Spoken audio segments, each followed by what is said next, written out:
So if you want to see how this tiny corner mixed with a little bit of gravity can completely ruin your whole woodworking project, stick around. You'll definitely find out. Welcome back to the K Craftsman YouTube channel. This week we are building this curved panel arch that is going to tie this whole kitchen together and really give this kitchen that wow factor. So let's jump straight into the build. So on the right of the screen here, this is what we are making the carcass of this arch, and I'm working on these two red pieces right now, front and the back. And we're going to have to come back and make a bunch of these yellow strips to go in between to give us a solid surface to veneer to.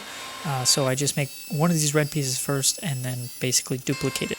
So now that we've got the front made, I need to make a back piece the exact same. So I just rough cut one out with a jigsaw, screw it to the original piece, and use the pattern bit again to duplicate the piece exactly. And now I just need to make one more template, and that is for the small center pieces that are going to span in between these front and back pieces that have the same arc. So I think in total we needed about 13 or 14 of these, so I just went to town rough cutting everything out of the plywood and then screwing them one by one to the template we had made and using the router to template it out exactly the same.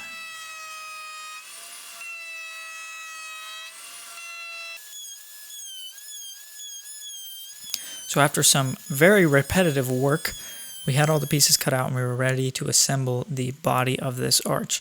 Now I just started screwing things together, trying to use a square to keep everything straight. This ended up not working, so I had to take it all apart and figure out a new method of how to assemble this. Alright, so new plan here. So what I got here, I measured it while it was together and put two pieces, one on this end, one on that end, and then on the front edge here I just tacked in some pieces here. So if I put a square on the table, everything is square to each other. So I've got these pieces nailed here. So then I'm just going to slide my piece in, hold it tight to these three, flush on the end here, and that should be good. Crossing my fingers.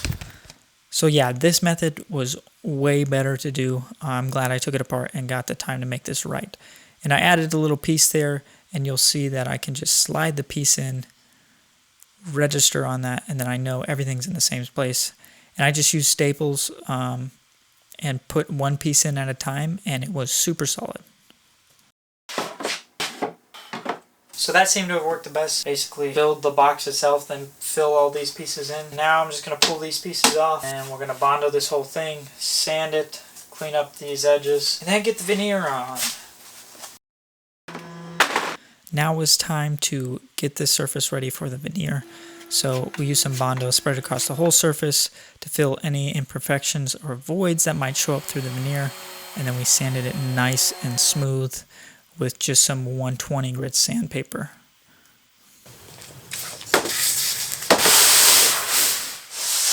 This sheet of veneer. So we've got our veneer here. We're going to rough cut it to size and then attach it to the arch. So I'm just using a razor knife and a straight edge to cut this. I know you can get a veneer saw, but I just don't have one, and this works because I'm going to end up trimming it anyways. Now I'm using contact cement to attach the veneer. I think that's the best way for this curved surface. I know there's other types of glues and adhesive you can use, but I chose contact cement, so I just did 2 coats on each of the surfaces. And these sticks in between here just help to keep the surfaces separated, because once they connect, it's hard to separate them. And then I just worked with a wide roller to a small roller to work it all in. And we trim the excess again with that utility knife. Super easy. The edge is going to end up being covered up anyway, so it doesn't have to be a perfect cut. So this arch, basically if you imagine a shaker style panel, but curved, that's what this is. So I have to make some stiles and rails to make this look like an actual panel. So here I am milling down some stock super thin that I can layer onto the arch to give that appearance. So I'm using the table saw here to cut a bit of the way through the material.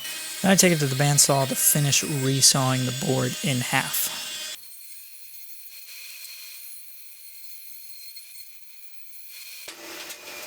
So what I'm doing here is using this veneer making sled to plane this material super thin to less than 1/16 of an inch. The Wood Whisperer and some other YouTubers have great videos on this, so search it up on YouTube.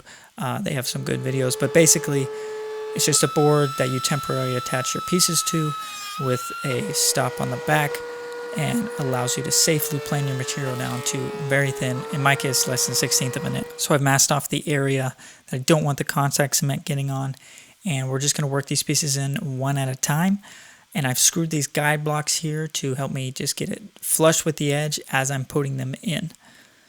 So we just hold it tight to those blocks, push it on, roll it on, and rinse and repeat. Add more contact cement, add the next piece, add more contact cement, add the next piece. And I left those pieces long, that way we can just trim them later with a track saw, as you can see here. So I've drawn this line here, which represents the bottom of the face frame of all the upper cabinets, so that this all lines up with everything else. Now along the sides here, we need a 2-inch arc that goes all the way up, has a flat spot in it, and comes all the way back down. So to do that, I need to make a template first. There it is. The peaceful woodworker, unknowingly being preyed upon by, well, gravity. No! What happened? And there's my lovely wife coming to check on me because I was clearly upset. Just a little. Well, probably the worst thing that could happen just happened. A few choice words were said. I have screwed this project up. Big old chunk. I mean, a big old chunk came out of here. Now, I got some filler on here that's drying, but odds are I'm going to have to now re-veneer this face and cut it perfectly to fit in between these two lines. Get it to lay down nice and perfectly and look wonderful. Without having the luxury of being able to trim it because it was underneath these two pieces. So it's frustrating when things like this happen.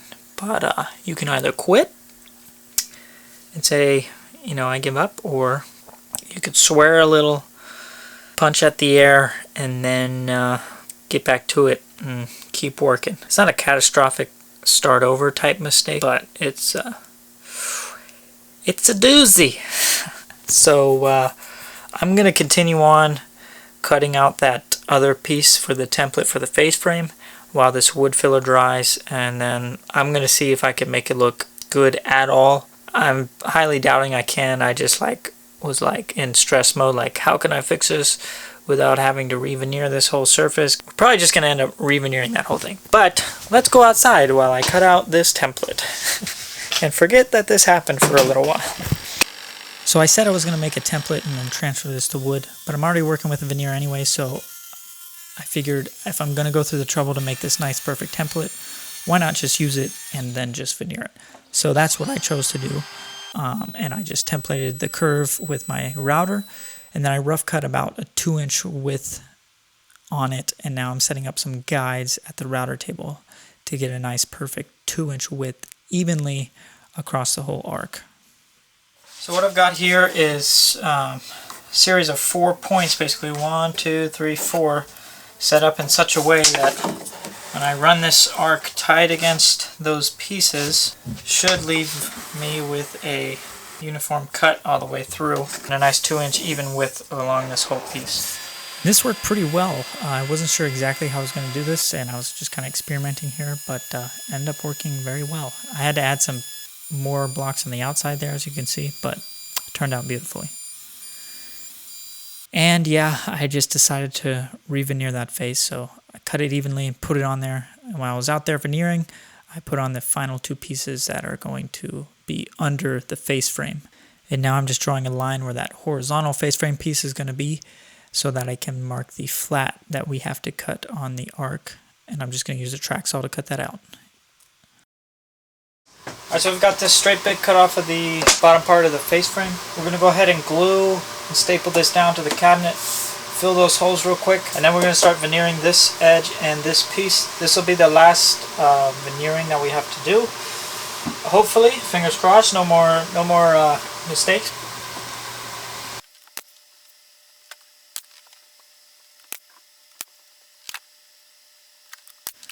With that attached and filled, we're ready to do the last of the veneering.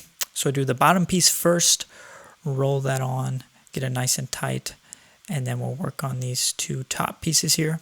I decided to run the grain kind of diagonally so that it would stand out, because the other veneer piece that we put that's under this is running horizontally, and I feel like if I did it horizontally it would just kind of match and blend in too much, so that's why I ran the grain diagonally here. And you could see that cut there ended up looking pretty nice in the finished product. So we're just pressing this down, and like before I just used the router to get it trimmed up. And the straight bit, I ended up just planing down a piece of white oak and using that. I put some staples in the top because there's going to be eventually crown molding on these cabinets that'll cover it up. And then we had to add these two little pieces that are going to be the rails of this panel. And we evened up to everything with the track saw to match the angle of the arc. And then, yeah, we were ready for stain.